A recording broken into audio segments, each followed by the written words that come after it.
Ladies and gentlemen, welcome to the American Masterminds podcast. Each episode, we invite extraordinary guests who are masters of their craft. They're innovators, entrepreneurs, and of course, motorcycle enthusiasts who have made their mark in the world. They share their stories, insights, and hard-earned wisdom, giving you a front row seat to the strategies and experiences that shape their successes.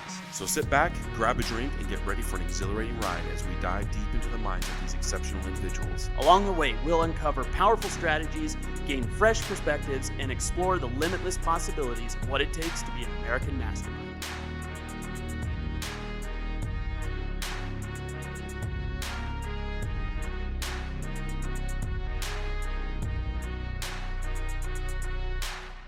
Ladies and gentlemen, welcome to the American Masterminds podcast. I am your host tonight, Topher Sheeler. I'm joined by my co-host, Mr. Rob Adams. What up, what up? Ladies and gentlemen, we have a very special guest for you here this evening. Hailing from Brazil, a first-generation immigrant, a real estate mogul. This is going to be a very enlightening conversation. He's got some wisdom to share on us, some perspectives, being an outsider in the country here. I can't wait to dive in. Mr. Joey Furtado. Welcome, Joey. Thank you so much. Good morning, good afternoon, good evening, and good night, everybody. Whatever the case may be. Are you recording this? Yeah. You are? Son of a gun. Yeah, we got racist up and down. We got it dialed. Oh my God. Yeah, you're never going to get elected. I've incriminated myself. Oh, man. Joey Furtado, how you doing? I'm great. I'm grateful. Grateful to be here. Grateful to be alive. Grateful to have had such an incredible life, rich with human interactions. You know, I've had so many incredible life experiences. I turned 50 last year. Oh, wow. That's Congratulations. old. That's really old. I want my money back. Someone lied. Yeah. And then just a couple of days ago, I spoke to my uncle. He's 93. Oh, man. Yeah. And I'm like, okay, maybe there's a little hope for me. Maybe I still have another 35, 40 years ahead of me. Yeah. You know, because when you turn 50, you become so melancholic, you know, you start thinking about life and existence. You become mortal. Yeah. Yeah, you're not that Superman anymore. You're like, No, okay, I'm wait like, a minute. If I man. jump out of the truck, Yeah. I could sprain my ankle. It could be half time, you know, in the game, That's right. you know, and you start thinking about mortality, especially for those of us that our parents are gone. My parents are gone, you know. But I don't know, man. Life is awesome. I cannot complain. Did you learn anything from your uncle? It's 93 years old, man. That's wisdom. Oh yeah, he called me. He wanted to talk to all the siblings because he sold the family land in Brazil. My father and his ancestors, they were slaves. Oh. Yeah, the Portuguese took him from Africa and brought him to the east coast of Brazil to plant sugarcane, coffee, cotton. There was something else that they planted, and then when they ran away from their owners, they went up north in Brazil along the coast. And when my ancestors settled there, they had about 108 acres of land. Wow. Oh, wow. And it was in the family for generations. Wow. And my uncle, being the very last one surviving sibling in that family, he sold the land and he was splitting the money between 73 different ways. Oh my gosh, right? Yeah. It's heartbreaking, right? Yeah. I felt super sad. And I just kind of said to myself, I got to go see this man. Last time I saw him, I think I was 16 years old, you know, and he now is 93, I'm 50, and I got to go see him. And I asked him, hey, uncle, if I choose to leave America, go back to Brazil, do you have a plot of land over there that I can build a little house and live there until the rest of my days? Like, nope, everything's gone. It's all done. Jeez. Yeah. So anyways, to answer your question, life is great, man. We are in a great place. There's no place I'd rather be in this globe, you know? Yeah. Things are tough. There are challenges, but we still have this level of protection amongst all the uncertainty in life, you know? Yeah. USA. Love that. Love that perspective. We've had a few USA. people on that have been more disparaging of our circumstances here in the country. And one of the reasons I like you, Joey, is because every time I talk to you, you change my perspective. You have a different perspective on life than most of us local, you know, born and bred here in Idaho and Utah and these different areas. Like, you've seen a few things. And so I always appreciate that. And I've actually journaled about some of the things you've told me about, like that. Wow. That's something that I need to think about. And I don't know if you have that, if you know that you have that impact on people. I do and I don't, because whenever you touch somebody's lives, I think the best way is not to know that you have that impact, you know, having that type of influence in an organic way. And I feel honored that you think so highly of me. You know, you have no idea how much you have helped me in my personal life and business as well. So it goes, the admiration and the love goes both ways. Yeah, man. We might not see each other for 5, 6, 7 years, but when we see each other, we pick up where we left off. There's Joey. There he is. There's my boy. Here we are, baby. You know, put me in, coach. Yeah, put me in. When awesome. I was a new agent, very new agent, right? Trying to figure this out. Yeah. I came from the car industry. In the car industry, I learned a lot about the sales process, right? But I could not break the monetary, the financial success barriers, right? So when I got into real estate and I was struggling, I was on a team, a very well-known team in the Valley, right? The guy was a rock star, but I felt like we were not getting attention that we needed to grow as new agents, as a new professional. 2 angels called me up and said, hey, we're going to pay you XYZ to go show houses for us on the weekend, right? You know, I'll cut my neck, but I won't tell you who did it, right? This guy and his wife.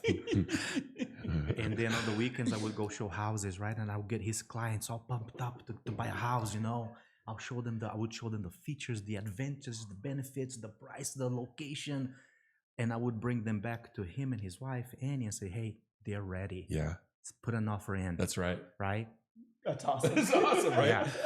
And with the money that you would pay me, I would buy groceries. I would buy gasoline for my car. I would provide for my family. Huh. So because of you, man, I didn't give up in this industry. I stayed afloat. Is that right? Yeah. Thank you so much. Thank you, Joey, for sharing that. You know what I mean? That's amazing. The gratitude of the people that you find along the way. You cannot win these battles alone, you know? Yeah. We need people on our side. You know what I mean? And after becoming a realtor, I always tell my people, hey, listen, if we don't help each other, well, who's going to? Yeah. Show me. Yeah. We got to work together. I'll wait. Yeah. There's a lot of people that are adversarial. That's their perspective. Like, it's me against you. I represent them. You represent them. We're going to come together and I'm going to win. Those are the worst agents to work with. When it's combined, cumulative, and we're working together, man, everybody wins. Yeah. And there's not this, I don't know, there was a big lawsuit that happened and it was about people collusion. And it isn't collusion when you're working together and everybody wins. You know, it's kind of like, that's my job. You hired me to do that. And I've always thought that about you, Joey. You put their needs first. When you were showing houses and stuff, you were just like, check out this awesome kitchen and look at this over here. And do you like this? No. Okay, cool. What about this? And so when you'd call me, you would say, this is the house they want and here's why. And so when I could call him, it wasn't just like, okay, let's write an offer. I would say, Joey tells me everything. Like, we're good. So you were tremendous. Thank you. Yeah. Thank you. I had no choice, right? It's Melanie, my lady. We've been together for 17 years. She would ask me after 6 months of not selling a house, not bringing in a commission check. She would ask me, hey, how much longer do you want to try this? You know, we are struggling here. You know, I had to ask my mom for $10 to put gas in the Toyota Corolla. And I said, well, I don't have a choice. I don't want to go back to what I did before as an immigrant. Between 1998, when I came to this country, until 2013, when I got my license, all I had was immigrants' jobs. I paid my dues. Yeah. From construction to changing elderly people's diapers, I've done it. From janitor to pizza delivery boy, I've done it. And when I saw this incredible industry, real estate, it changed my life, but because of this type of support. On a side note, this is the origin of Joey Furtado in the Amazon in Brazil. You need to send us this picture so we can post it on the... Oh, wow. It's a shotgun shack is what that is. Or is it straight back? Is it one of those ones that go straight back? Yeah. How far back does it go? Maybe 3 or 4 bedrooms back and a little tiny backyard. I went to Peru, no comparison, but similar housing. Yeah. And you would drive down the road and you could see all the way to the backyard. Yeah. And you're moving down the street. And so it's like, you're seeing through the whole house. You can see the whole, everybody's right there. The house is, and then you have a couple bedrooms, but it's simple. Yeah. That is insane. From there. Crazy, dude. So let's talk about that. So you born in You were born in Brazil. in Yeah, Brazil. in a city called Belém, which means Bethlehem. It's the real place where Jesus was born. Oh. Jesus is Brazilian. You've been misinformed. Oh man, I knew. There it is. And we Click. knew it. Now it Got makes it. sense. Now it all makes sense. Now you know. Yeah, that's why they gave him a hard time. He wasn't local. Yeah. That's That's why funny. he's so lovely, because he's a Brazilian He's a boy. Brazilian boy. And so you were born there. You grew up, and you said you moved here in. 1998. And what made you move to the United States? So that's a great question, right? Growing up in the Amazon, I kind of wanted to see other places, right? I knew that on this side of my city, I had the Amazon River. On this other side, I had a lot of green, lush forest. And most of my people, they were there for generations. And I don't know. No, I cannot explain why I wanted to break out of there, right? and maybe, as Jordan Peterson would say, you know, that's your call to adventure. Sure, sure. Yeah. Right? Yeah. I love that. Some of us, we want to go somewhere else and see different horizons, right? You knew it. I felt it. Yeah. I just wasn't satisfied. You know what I mean? My entire family's there. My parents, they passed away in Brazil. My sisters, my brothers, my 28 nephews and nieces are still there. I was the black sheep of the family. They wanted to get the heck out of there, right? So I went to college, studied for about 4 years, became a nurse. And then in order to stay afloat, to make a living, you would have to have three jobs to pay the bills. It was just too much, right? The people up on top are making great money. You know, I wanted to break out of there. Then I moved to a city on the west coast of Brazil, a city called Salvador in the state of Bahia. When the Portuguese arrived in Brazil in the 1500s, that's where they landed, right? So the majority of the population, they are Africans. You know, and I'm like, man, this is my people. I love the music, I love the food, beautiful people. And I stayed there for about 7 or 8 years. And I had one boss that said, Joey, I trust in you. I believe in you. I know you're going to make it to America. And I wanted to go to college initially to England to get an MBA. But all the Brazilian people that I knew in England, they ended up coming back to Brazil. In 98, the government crashed the economy.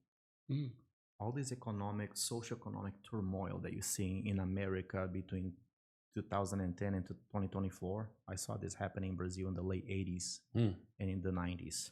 The deconstructing of the government and the whole thing. This is not new for you. Oh, no. The owners of the country, the people that have the real money, that control the multi-billion-dollar corporations, the people that own the farming, the people that own the manufacturing, the people that own the politicians in their pockets, they are the ones promoting this socio-economic change. And so because of their agendas, you saw the decline in your country. Yeah. At which point you were like, I'm out, I got to go. Originally, I wanted to get out of there, come over to England or America, empower myself, then go back and help my people. And that was 1998 when they crashed the economy. I ended up over here in a few days before Thanksgiving. I kind of had a 5-year plan, go to BYU, get a master's, and go back. And here we are. You know the cheesy saying, life happens when you're making plans. Yeah. You just John Lennon. You're just thinking that you're walking along on your path, and here comes life and pushes you to the other side. Yeah, that was cute, buddy. However, try again.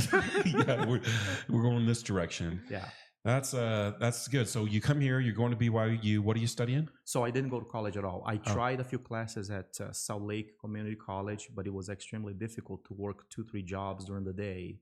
And Saturdays and Sundays, and go to college. Yeah. You know, and then ex-wife got pregnant. We had a baby in 2001. He's now 23. Oh, wow. So I didn't go to BYU, but he did. There you go. He's currently at BYU, Idaho, studying computer science. Very cool. So I'm living, you know, that dream vicariously through my son. Yeah. That's awesome. But in the meantime, needs need to be met. You got to pay the bills. I got a baby. I got a wife. I got to get to work. Yeah, 2-3 jobs. Yeah, consistently for more than a decade. Right. You know. Well, that's a young man's story. I did that. I think there's a point where all of us young men are like, okay, now plus and that and the other, and we spend more time outside the house than we do inside the house. Right. And this little person's growing up and mom's raising the kids. And then all of a sudden we're like, I'm married to a stranger. Like that was my experience. Yeah. And so I think that that's typical of all young men who are in the hustle, if I can say it. The difference in my situation, which made it unique and more challenging, is that I did not get to America until I was 27. Did you speak English when you came to it? Okay, so I know in other countries, like English is kind of like the second language because there's so many other different languages happening that it's kind of like, okay, I know you're French. Can we speak English together or whatever? Right. Yeah, you know what I mean? Yeah, it was. I was lucky. Look, I consider myself one of the luckiest humans that has ever lived. Hands down. Hands down. Everything that happens in my life, it's either meant to be or the universe is conspiring to help me, or I'm super lucky, right? When I was in college in Brazil, one of the linguistic departments had free language classes. Okay. Right? And they were offering that semester, they were offering German. I'm like, okay, I don't know what that is, but Let's try it on. It's free. Yeah. For me and coach. Yeah. And then I studied for about 11 months. It's an extremely difficult language to gain fluency. Yeah. And then somehow I saw American English. I ran into this magazine called Newsweek or Newsweekly in the early 90s. I looked at the written text. I'm like, what? No way. This sounds easy. So I was very lucky. I was extremely lucky, right? I was able to gain fluency in the language in maybe 2, 3, 4 years. So when I came to America, I spoke the language fluency. However, the challenges were idiomatic expressions. Yeah, local stuff. Yeah. Hey, Joey, what's up? The ceiling? Yeah. The stock market, maybe? That's right. Yeah. You know? That's shit. That's the shit. Like, that's two different things. It's like, wait, which one is it? Boom. You know, my American mom would give me a task and she would ask me, are you through? And so in my brain, I'm thinking about those, karate movies. That the guy's going through the wall. Oh, yeah. And I'm like, whoa, I am literally confused now, What's up? Are you through? Hey, how's it going? What are you asking me? What does that mean? Yeah. Are you asking me how I am or where I'm going? Yeah. Which one is it? Police officer pulls me over and says, hey, do you speak English? Yes. What's your name? Yes. But once again, right, I was lucky, and the timing and the people that you meet. Did I answer your question? I know that No, you did. So my mom is she's a first generation German. Oh, is she? And so something I have a tremendous amount of respect for is anybody who goes anywhere and they're coming to this country. You went to school for nursing. You had an education. You had skills, and you come to America, and all those skills they're marked irrelevant. They do not apply. They do not apply. Yeah. And so there's people out there that have law degrees or doctor's degrees that are driving tractors and doing these menial labor jobs. And for what? Is it really that good? It must be, because it continues to happen. And so my belief is, like, I have a tremendous amount of respect for anybody that comes somewhere. I've been to Germany. I speak a little bit of German. I can never imagine myself being like, you know what?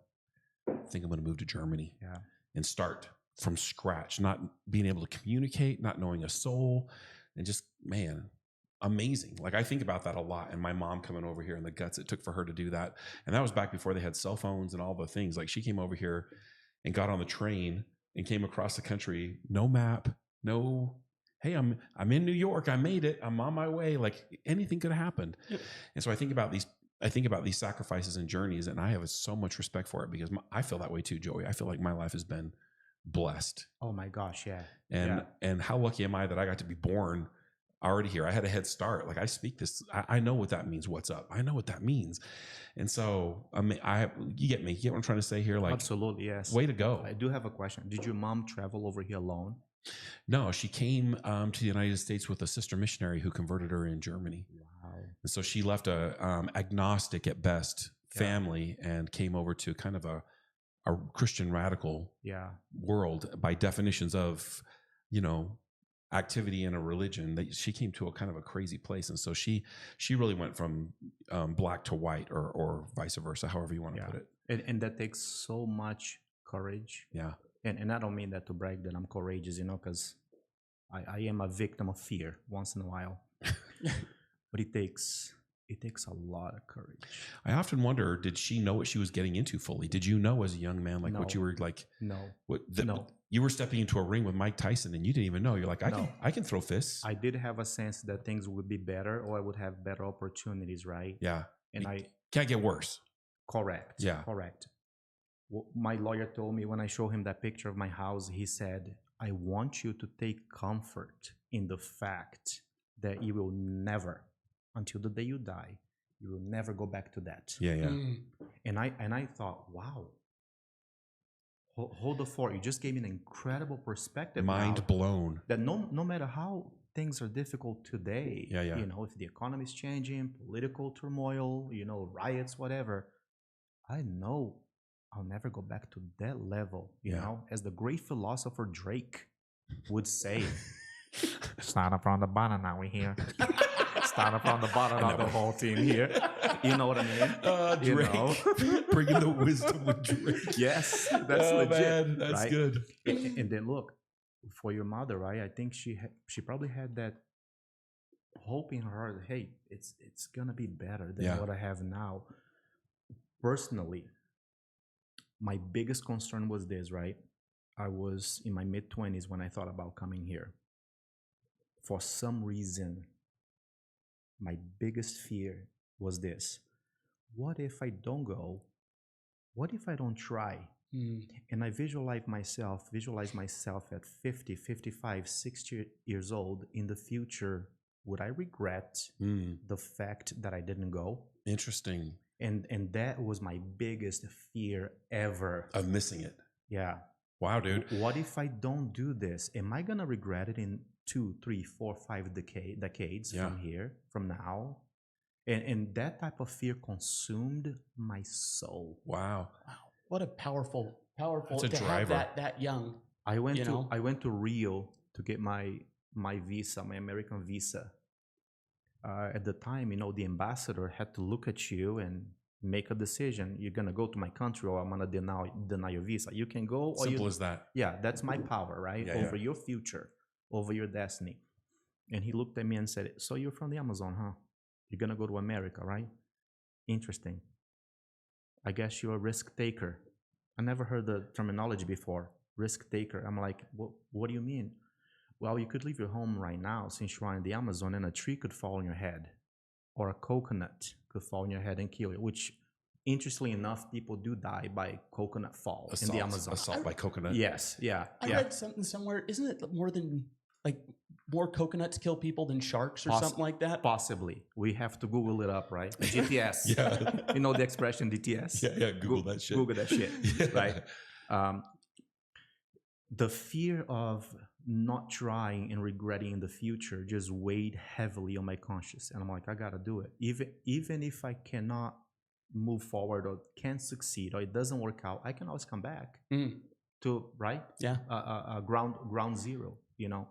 But hands off to your mom, you know, because it's hard. It takes courage. It's scary, you know. And in that type of scenario, when we're moving to a different country, life is one day at a time. Yeah. When I got here, I had $175 in my pocket.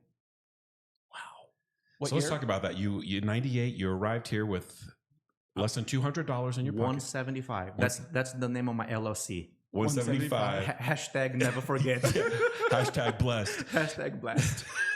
And so, where did you fly into? JFK. JFK. Yeah. In New York. Yeah. Awesome. And so here's this Amazon boy. Yeah. Running through the jungle. Yeah. In JFK. the jungle. Now you're in the concrete jungle. Yeah. What was your perspective? Like, how did that look? I put my foot outside the doors and it was cold as hell. The sandals weren't working. Oh my God. I've never experienced cold air on my face. Oh my gosh. I'm like, what is this? What have I done? Yeah. You know, I gotta go. So I made some phone calls, called some Brazilian friends, and they're like, man, we don't have a room in the apartment, you know. We got a job for you though, you know. So briefly, very, very briefly, I stayed there for maybe 2 weeks, painted some bridges with them in Brooklyn, made a little bit of money, bought a ticket to Utah. So, okay, now you're on the bus. No, You flew. airplane. You flew. Yeah, Okay, yeah. all right. I was I was a baller, man. I had to fly. Very bougie, even then. When you are in America, you know what I mean? Yeah, let's fly. You gotta get that. You Yeah, know, smart. That bus ride would have made it so you wanted to go home. You'd have been yeah. done. Can you imagine from New York to Utah, cross country? It'd been like a 3-week ride because they got to stop every 5 minutes to smoke. Yeah, No back then. kidding. Yeah. So there you are. You're in now. You're in Utah. You said you had like a Utah mom. Like, was there? Did you have like a support system here? I did. Yeah, I was lucky, right? Because one of my missionary companions from way back when, a different life, he said, "You can stay in my basement when you come to Utah." He liked me a lot, and I told him, "This is a very, very big favor to do for somebody, right?" We say in Brazil that visitors are like fish. You know, it's okay today, but tomorrow, the day after, it starts to stink, right? You know, There's some wisdom in that. yeah. And he's like, "No, my parents are totally understanding of the situation. They want to meet you. They want to help. Stay in their basement until you get on your feet." So I flew into Utah, and then I think it was a Thursday or Friday, and then on Sunday I got my first job, assembling a shed in the snow for some neighbor. Oh my God. I made $100. Yes. Great success. You're tripling your money already. Yeah, I was hustling, you know. And there it goes. And so then you've been here a lot of things, you know, marriage and children. And how many kids do you have? Two children. 2 boys. 2 boys. Yeah. I don't even know how that is. I'm I a know. girl dad. That's outside my scope of imagining. Yeah. And you're living the life. You're living the American dream. Yeah. Like even back then when life was bumpy and hard, you're assembling, doing labor. Did you realize your blessings then? Did you? Oh, absolutely. It was already better? It only got better from there. Huh. You know, I was living in the basement of a man that he was a dentist, highly influential in South Jordan, right? They showed me where to go to get a social security card. They taught me, hey, for you to get a job, you need a social security number. You know, they showed me where to go to get a driver's license. They taught me, hey, maybe in New York, you don't have to have a car. You can, you know, zip around the city in the subway. But in Utah, everything's far. You need a vehicle. So I got a social security number, got a driver's license. And in 1998, Utah was the very last state in the nation giving immigrants like me a driver's license.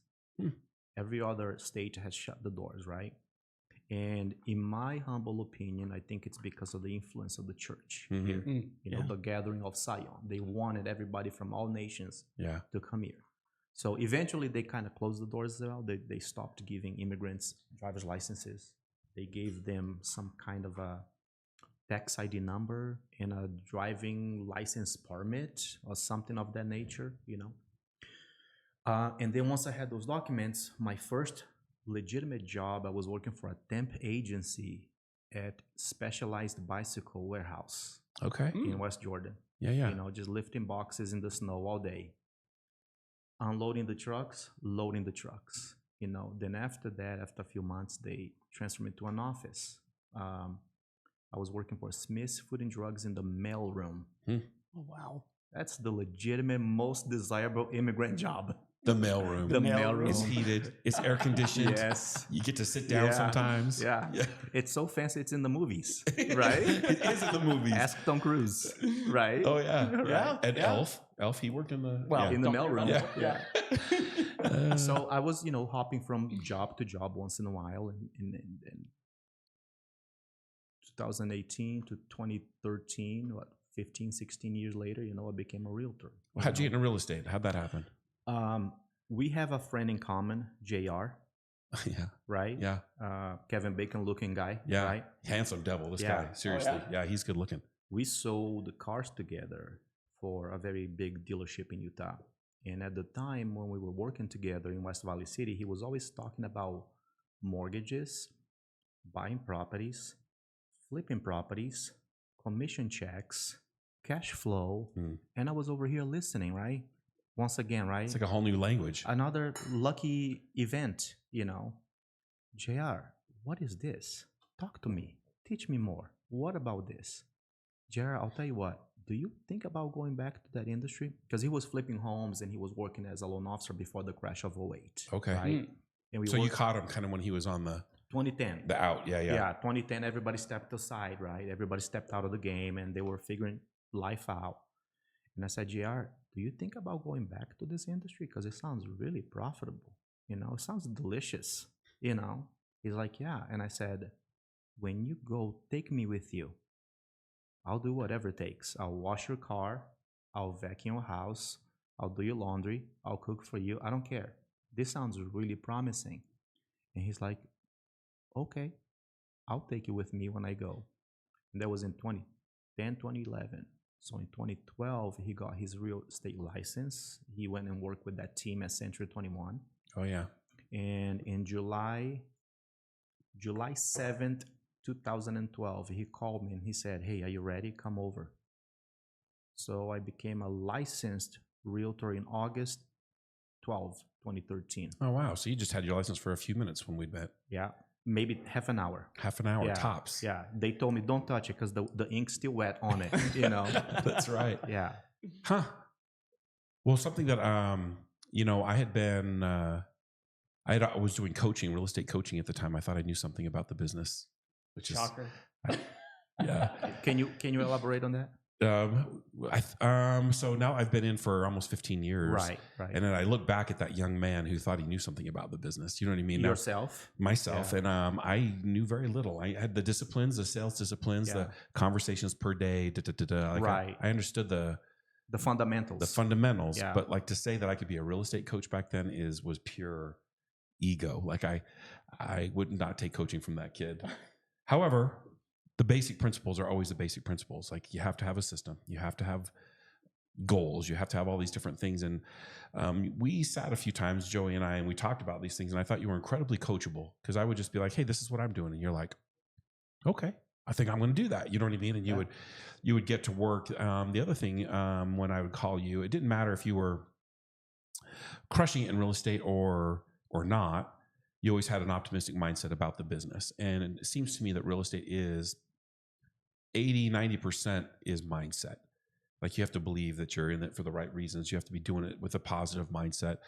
And so it was always a joy to talk to you and a pleasure to work with you on any of the clients. But the reason that I'm saying this whole long thing is because you're incredibly, like, you are a student. You're a student of life. You're always like, all right, I'll try that on. You have an open mind about these things. Have you always been that way? And where did it come from? I think it comes from the fact that there's a lot that we don't know. There's so much more that we don't know than the things that we Does that don't run know. in your family? Did you just like come up with this on your own? I don't know if it does run in my family. I think it's just a result and a byproduct of life. Okay. There's so much that we don't know. Yeah.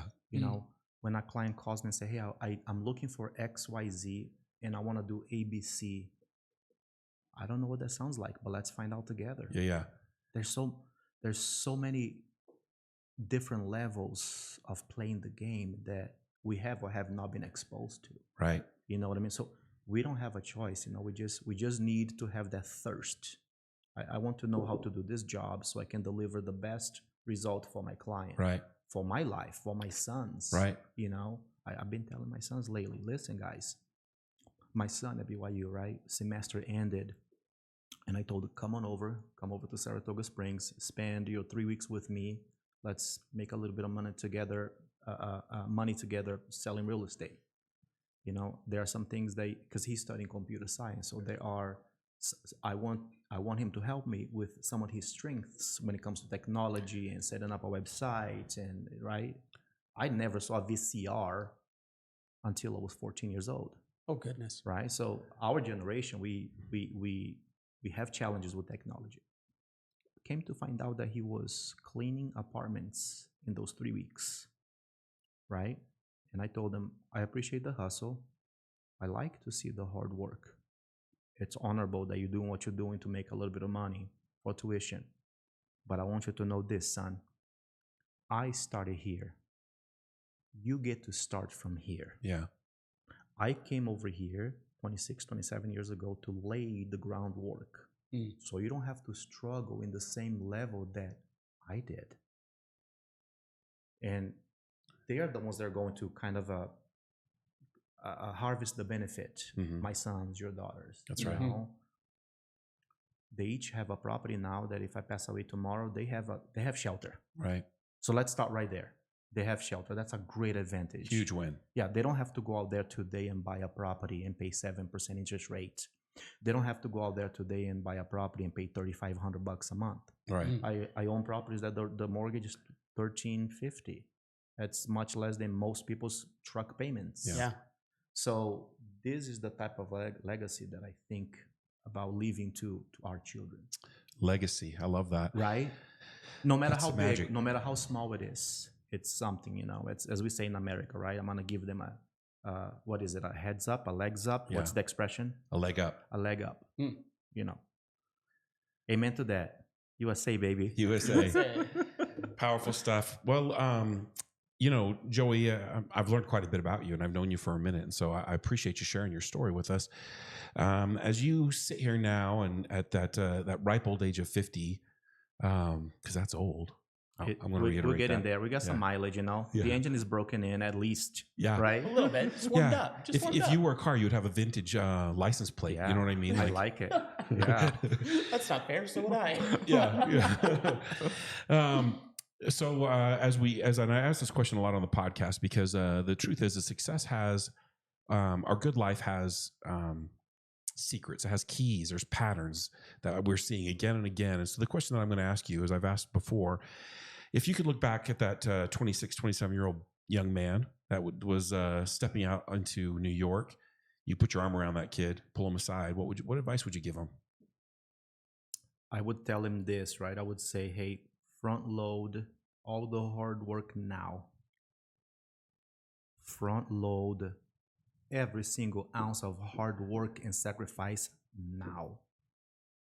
Instead of giving priority to other activities such as starting a family and having babies and such, right? Focus on you and your money.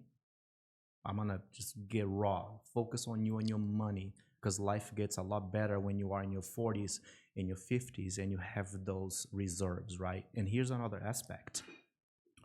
The phase in our lives for us men that we are extremely energetic, that we have all the ambition, and when nothing hurts and when you're not tired, is in your 20s and early 30s. Bulletproof.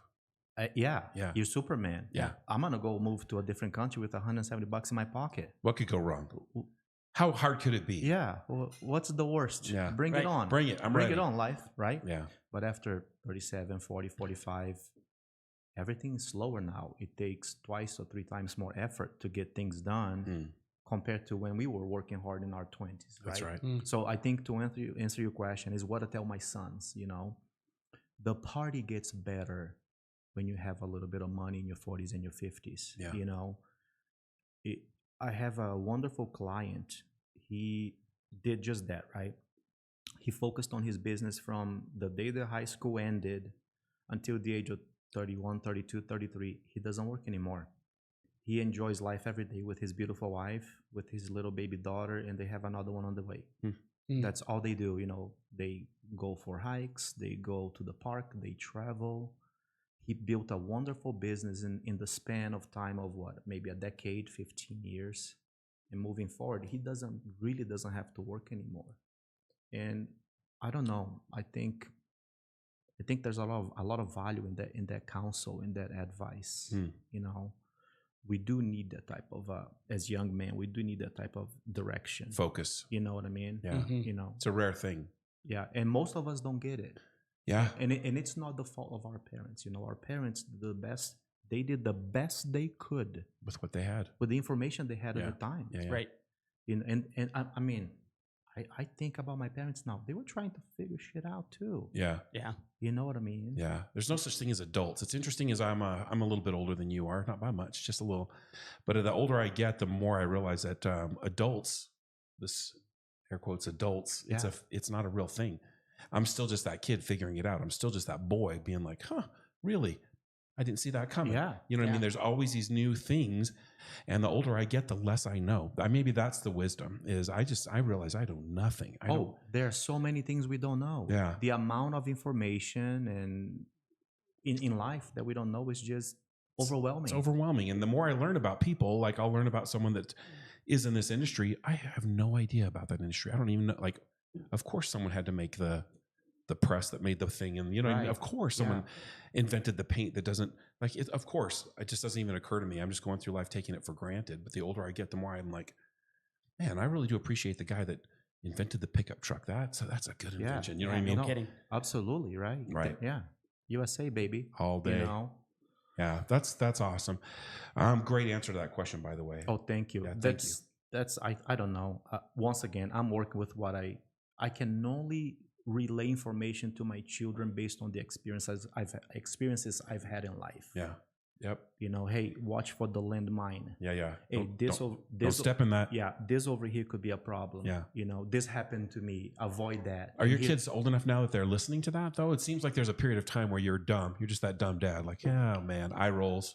I would say this to that question, right? That's a wonderful question. I don't know. Maybe sometimes they feel that the information is like taking a drink out of the fire hydrant. Mm-hmm. Sometimes I see them connecting the dots, but in my heart, I think as a human, they'll only value this information with incredible gratitude once I'm gone. Yeah. The same way that I value the information that my parents gave me after they were gone. Interesting you said, Joey. And I write letters to my kids because I know right now you can't hear what I'm about to tell you. Right. But I write the letter and I get it out of my heart because I'm like, I think about them. I'm like, they're making a terrible decision right now, or they're making a great decision. Right. But they still can't hear me because I'm speaking from that place in the future that they haven't made it to yet. And there's going to be a period of time. I've already given one of the journals. I do it in a journal. I've got a journal called Mariah, one called Paigey, and I write these letters to them. And when they get to a certain age, I give them their journal. So right now I'm working on Sally. She's my 16-year-old, and I've been writing some stuff. I remember her. Yeah. Little Sal, 16 now. And I write some stuff in there like, man, it breaks my heart that you had to go down that road. Right. This is my advice. This is how I felt. Because she's so in her own story, she can't hear it. But I think it would have been cool to get that letter from my dad, even though I realize he's just a dude, not an adult. He was just a kid. He was down the road further than I am with the same insanity that I have. I've inherited some of his crazy. And it would have been cool to be like, well, this is what happened to me, and this is how I overcame it. And this is how it kicked my ass. This is the lesson that I learned. So if as dads go, I always throw that advice out there. If you're not writing letters to your kids, start doing it. I think that's a great strategy. Thank you for sharing. Yeah. Yeah, you're welcome. The other thing that I wanted to talk about with you, Joey, is with your unique perspective coming to the country, seeing the things that you do. Like, what does the future look like for Joey Furtado or for the country? Let's go into that. So lately, I've been very worried about retirement. Right? I've been very worried about. I'm kind of producing now. In my future, 5-10 years from now, am I gonna be producing more or producing less instead in regards to my career, real estate, money making activities? There's a lot of uncertainty, right? I would say this: the best option that I have right now when it comes to financial stability is to sell my possessions and move to any country that the American dollar goes far over there. Check this out. My inheritance, my uncle sold this piece of land, right? After he distributed throughout the tribe, my cut was $4,800 in Brazilian currency, right? Okay. Sounds okay, right? Yeah. But if you exchange that money into American dollar, it was a whopping $701. Yes. Stand back, kids. Right. We're going to party tonight, baby. You have no idea. So I have a client that I sold her property in South Salt Lake City. She moved to Vietnam. And I asked her, hey, with your equity on this property, how long can you live in Vietnam? She said, probably for the rest of my life. Yeah. And I've been following her steps, right? Like she's in Paris, then she's in America visiting, then she's back in Vietnam. And she's riding her scooter, and she's drinking Thai iced tea, and she's eating pho. She's living pretty good life. Yeah. So I think a possibility where I could set up myself for comfort would be to sell all of my possessions and move somewhere else where the American dollar has a lot of power, right?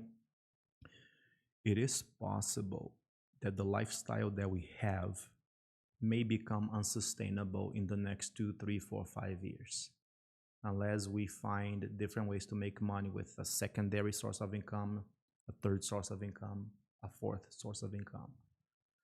I don't have the answers quite yet. I am the kind of guy that I observe, and then I'll make my choices according to what I think it's going to be the easiest path, the path of least resistance. For the country, I have only one thing to say to you guys, American boys. You need to get involved. What does that mean? Change will not come from Washington. No one's coming to save us, you mean? The people in Washington, they are rich, they're fat, they're bored, they are comfortable. They do not want the system to change. If you guys want change in the country, it's not coming from the blue, from the red, from the right, from the left. It's not coming from the conservatives or the liberals. We are given this bipolar dynamic that we are forced to accept as choice. Do you have children? Yes. How old is your youngest? I only have one, 4 months. Okay. In a few years, he's going to say, Daddy, I want ice cream for dinner. And Daddy, as a good dad, is going to say, well, love, here's the deal. You can have broccoli or carrots. And he might say, okay, I'll take the carrots. That's my choice. He's going to be thinking that he made the choice. Right? Right.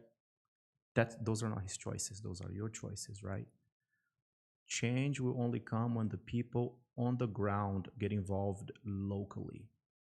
And whatever change it is that you want to see as a citizen, right? For the country, for the economy, for your families, for your children, it's not coming. The guys that we elect, the people that we put in power, they do not work for you. They do not work for we, the people. I grew up in a country that has over 50 political parties. You go to the grocery store, you have 50 flavors of ice cream. You go to the grocery store, you have 50 options of cereal. Everything that doesn't matter in life, you have a ton of options. But for the serious shit, you have 2 options. So having 50 parties, though, and this is an interesting perspective. I've thought a lot about this. Having 50 parties, does that weaken? No. It strengthens. It doesn't either. Because diversity. No, it doesn't either. It just enforces the idea that all these political parties are corrupt and they get in the game to benefit themselves. Let me ask you this. I run for president today. I win. President Joey. Who's my American ambassador to Brazil, Topher? This guy. Hey! Hello, Brazil. Does that make sense? Yeah. Yeah. Right? Yeah. You got your team. I'm going to benefit my tribe. I'm going to put the people that I want in power to benefit my personal interests. Everybody has a tribe. Everybody has a group of friends. We all have our cronies. You know what I mean? And I helped you get into office. I supported you. So, of course, you're going to give me the ambassadorship of Brazil. Topher gave me $3 million for my re-election. Yeah. So now, of course, we're going to send our contracts his way. Yeah. He's going to be rebuilding that country that we just bombed. Yeah. You know what I mean? Now, I saw a lot of these dynamics happen in Brazil, and a lot of the powers that are given away, we don't get them back. We were worried about inflation in Brazil in 1979, 1980, 1981, and we were told, hey, inflation is transitory, meaning it comes and goes. You know, it got so bad that one time one of the presidents in the mid-80s, he said, hey, everybody, now you are all supervisors for the government. If you go into a grocery store and this product that should be sold for $15 is $20, you need to call it in. And we're going to send somebody over there for the federal government so we can do some kind of price adjustment or price control. You know, so to answer your original question, what do I see for the country? I think the American power is going to stay for a while, but it could go away sooner than we desire, sooner than we expect, because of the people are losing powers. You know, they're powerful entities. They're in charge of this whole thing. You know, so you take it with a grain of salt, right? I don't have a degree in political science, but I've seen this happening. You know, you've watched it. You watched this go down. The median class in Brazil does not exist anymore. And that is what they're after and attacking. Oh, absolutely. The middle class. The middle class is under attack. What do the super rich want more? Money, more money and power. Yeah. More control. You know what I mean? I cannot run for any office, right? Because I'm not an American citizen. I hold a green card. I can I'd live. vote for you, Joey. Yeah, I can live in the country and work in the country legally. Yeah. You know what I mean? But I have no intentions of getting involved because I can't. Does that answer your question? Yeah, it's a great answer. We just had a politician on the. Had two. We've had two politicians on the podcast, and both of them were of the mind that that upper class, that they want more money, and so what they're doing is they're telling the lower class, well, the only place to get that is to create fairness. Fairness is everybody has everything and no one has anything, and that only can happen if the middle class gives up more to the lower class. They're not talking about the upper class giving up more. Right. It's the larger middle that has to sacrifice. And so under attack, because now the top is coming at us and the bottom is coming at us. As a middle class person, I'm feeling the crunch too. Groceries are up 51%. Right. That's nuts. And so it's interesting that the choice, only having two choices, are both poor choices. But we are under the impression that that's our freedoms. Those are our freedoms. And frequently, we refer to these two choices, which is a tragic thing to say, but frequently we say, I have to choose the lesser of two evils. Mm-hmm. Right. Yeah. Poor choices, right? Poor options. We have poor options. We have poor choices, poor options. That's amazing stuff. Well, Joey, love the insight on your perspective, like seeing it happen. I often think, as a prideful American, I've thought, man, I'm so glad we're not like Venezuela right now. Those guys they're going through it. And then I think, wait a second. We're very close. We're about to be going through it. And I see the countries like Brazil. I remember the social unrest that was happening there. You know who's struggling in Venezuela? The poor. The rich are doing just fine. Yeah. Yeah. The rich are not migrating to America. Have you thought about it? Yeah. Yeah. They're good. They stay put. They're covered. Yeah. You know what I mean? Yeah. The rich people in Brazil, they're not migrating to America. Melanie told me the other day, this girl that's competing on the Olympics, she comes from the favelas, from the slums in Rio, in Sao Paulo. And I said, yeah, we all came from the favelas. Yeah. The rich people are not competing in the Olympic Games. Yeah. The rich people are running the television channels. Yeah, the they're rich busy. Their children are on soap operas and movies. They're the beautiful ones, the handsome guys and the beautiful ladies, right? They are running the oil companies and the electrical power companies. They are running the telecommunication companies. They are running the roads, the airports. The only people struggling to get out are those who work for those. Yeah. Are the poor. If we look at migration from Mexico, most Mexican citizens that come over here are the people from the farms, people from rural areas.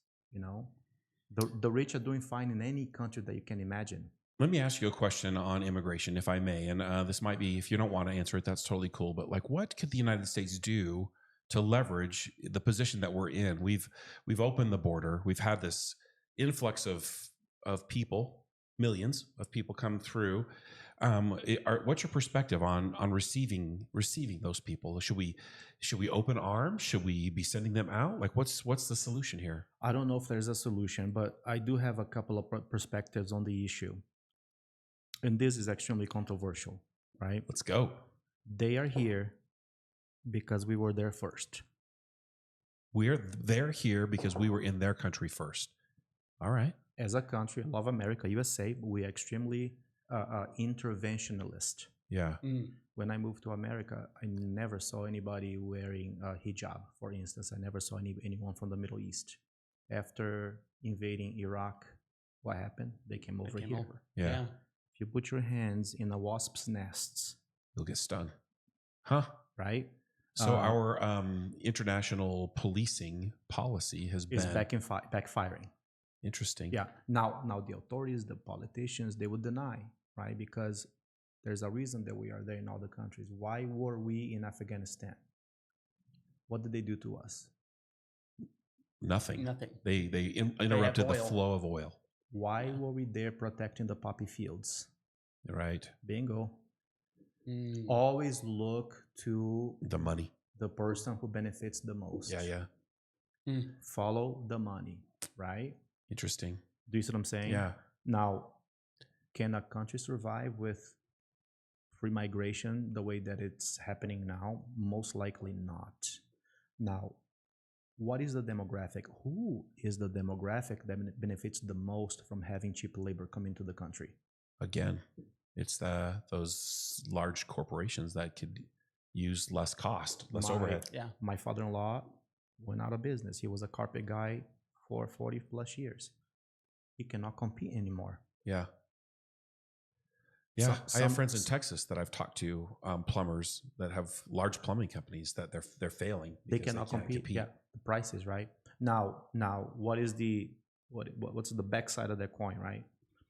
If we needed to go somewhere so we can feed our babies and our families, we would. Yeah. I would. Yeah. Oh yeah. I did. You did without hesitation. You Yeah. know what I mean? Yeah. If things were so bad over here that we had to go to Canada, I would. Yeah. I would help you get in. You know, at the end of the day, humans are going to do what they have to do. To survive. Yeah. You know what I mean? So there's always what do they say? It's a Give and take, man. a sword of two edges. Or Oh yeah. what's the expression? Double-edged sword. There you go. No speak the English. Oh man. So is there a solution, guys? I don't know, but once again, right, going back to Daddy Jordan Peterson, it takes a lot longer to fix the problem than it took to create it. It's true. Yeah. Well, Joey, you've been amazing on our interview. I'm grateful that you took some time to join us here at the American Masterminds and giving us your perspective and your story. It's inspiring, and I'm grateful for your friendship and support always. Ladies and gentlemen, if you are interested in learning more about Joey Furtado and maybe working with him in real estate, he is an investor. He is an agent that has helped a lot of good people find homes. His link will be included in the comments below. I encourage you to reach out to him because he's someone I would trust with the largest financial decision of my life. If you're looking to know Joey's band, the Death by Coconuts, they. Oh man, that's a new sound. I've been waiting for that one, ladies and gentlemen. I'm sorry. Yeah. You're welcome. You're welcome.